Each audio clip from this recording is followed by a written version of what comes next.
Lace Nano. It's awesome, and it's not. Today I'll share my thoughts on this machine after I have spent some time with it. And now quick intro. Welcome to Tattoo Shop Talk, which is weekly sort of web show where tattoo shop related stuff is being discussed, and if it's something for you, then consider subscribing. And now back to this machine. I got this wonderful piece of machine sent by this company which manufactures it, and I had a chance to work with it. And this will be my thoughts and sort of review what's good, what's bad about it, who is it for, and maybe what would I expect if there's an upgrade to it. So let's start with what I like. I like that it feels like a wonderful piece of engineering. It looks like it's this CNC made frame which looks perfect, and it's also super light. Another thing that it's one of the strong points is that it's fully autoclavable, which is rare or maybe even unheard of, because always the machines that's autoclavable, there's only some parts of it autoclavable, and weight-wise it's pretty much lightest on the market. If you wonder what it's specifically for, so it's kind of all-rounder machine. It's advertised and sold as a machine for lining, color packing and shading, and it have all the adjustments. You can adjust how soft it hits or how hard, and also the length of a stroke. So that's pretty cool. And its uniqueness is its magnetic drive system, which is funky, but I love magnets. Weight-wise, it weighs close to nothing, and with the plastic grip you can feel it there, but it's super light.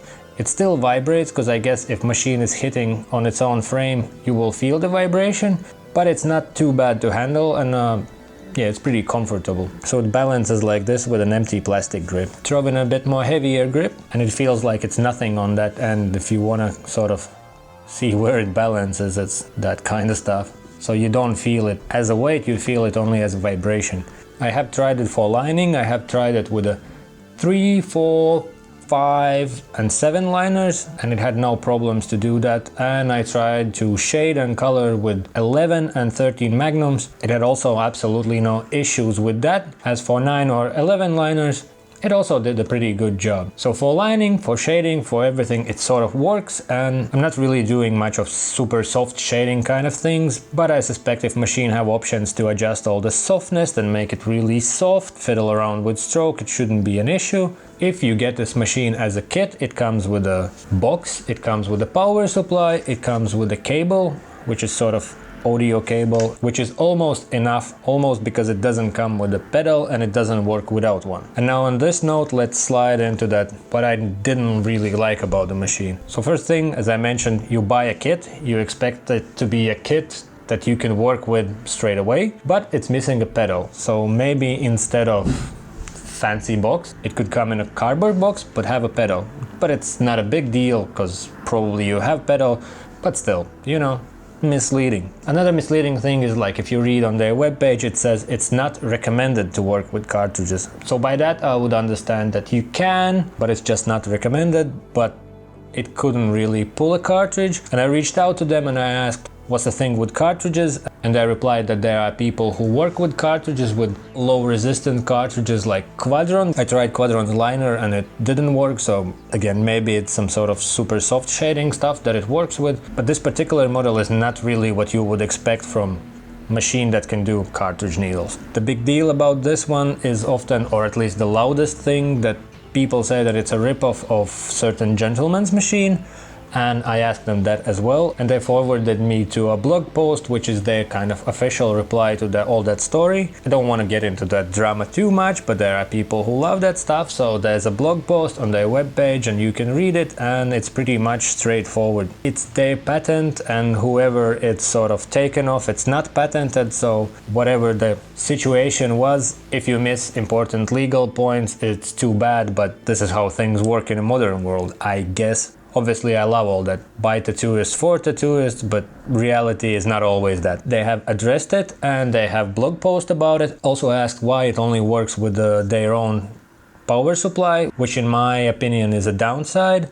And they have addressed that as well, and there's also another post about that, because it's something to do with how the magnetic motor works, and there should be specific power supply. So that is also a good thing, because they listen to the stuff what's out there, and they try to reply to it, and I try to work with it. Cable also works if you want to connect it to your little Bluetooth speaker. I tried it with a speaker from IKEA, and you can connect your phone to the speaker if you have one of them old phones with a jack connection kind of thing. So downsides would be works only with its own power supply, because I think when somebody's looking for another machine, they're not really looking for also another whole environment where you need to have this power supply for this machine and this for that one. So that's sort of a downside, but the machine works with variety of needles, so in theory you can get around with it.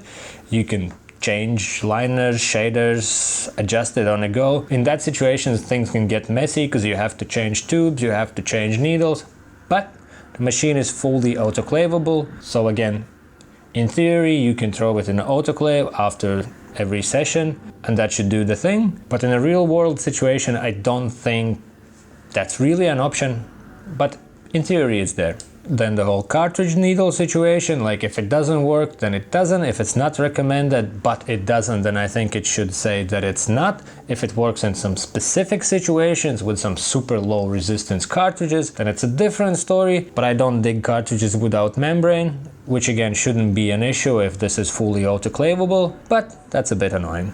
If you ask me who this machine is for, well, pretty much for everyone, because it can do many different things. But I would say because it specifically comes with this power supply and it works only with those things, and then changing stuff in between could be a bit annoying, that it would be good for someone who does specific things with one kind of grouping of needles. And that's not rare these days. That's one of anyone who calls themselves minimalist tattooist, or for broader audience known as a Pinterest tattooist. So if you're one of them people who travels around with one set of liners and only does this one specific type of designs with just lines, then this would be perfect. It's lightweight, you can pretty much fit everything in this one box, and then you just need needles and grips and you're fine. So that would be a perfect situation, but it sort of can do anything. As a first machine it also could be interesting to figure it out, but the downside would be that if there's something you're not sure about, it could be hard to figure it out, or you have nobody to ask. You can reach out to the company, maybe they can help you because they seem pretty easy to communicate and they have a bunch of answers ready, which is a big plus. For the more traditional tattoo audience, obviously it's hard to sell a machine like this. It's almost impossible to sell a machine that is not made by tattooists, so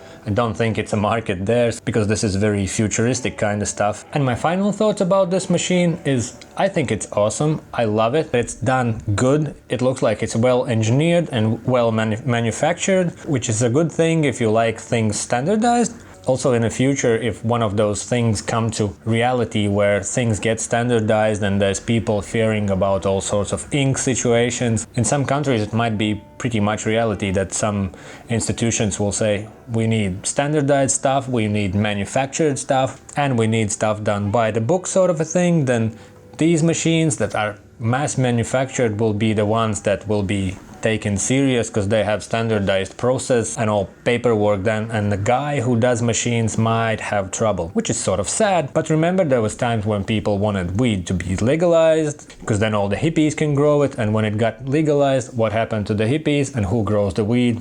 You get the story. Considering those downsides I mentioned, I would expect that there would be a version 2 of it in the future. And let me just tell what I would expect of improved model of this machine. Considering that it's the lightest machine out there, like for updated version, I wouldn't mind that it would be like twice the weight and way more powerful, because even at twice the weight it would still land at very lightweight machines. That would be pretty awesome. Maybe some things about ergonomics, because you hold it weird because this thing goes there and then you hold it sort of sideways. Apart from it would naturally feel to be like that, and then the cable is poking out of the side, so that's those little things. But main thing would be machine that's powerful enough so it could work with cartridges, with options to adjust stroke and softness, hardness kind of thing. And maybe this part could be a bit longer because it feels that you are putting grip at the very end of it. That's still ergonomics. Because in my opinion, if you are trying to sell all-rounder machine in 2019, it can't be just a machine that can do this or that. It should be a machine that could actually practically do everything, because in time of Cheyenne, all the crazy machines, inkjectors and that kind of stuff, you can have one machine and just flip cartridges around. There are machines that work with both. You can put regular needles or you can put the thingy and work with cartridges. So it has to be able to do everything. Also because I think it's hard to push it to the traditional market, so it should be more open. And there's a big cartridge machine market out there which is getting bigger and bigger and bigger. There's a lot more types of machines that can do both, not only cartridges or regular needles. I think this is awesome piece of technology. I like the engineering of it, I like the idea of it, and I really hope that there'll be better improved version in the future. Considering that this company communicates to their customers and listen to their customers, this machine is good, and if there's an upgraded version of it, that could be pretty awesome stuff. That's my thoughts on Lace Nano. What's your thoughts? Have you tried it? Do you love it? Do you don't love it? Leave your thoughts in the comment section, and like always, like, subscribes and all that good stuff. Check links in the description for this stuff and everything else what's there. Thank you for watching. See you in next episodes, and also you can check this episode here and this episode there and subscribe in there. Thank you very much.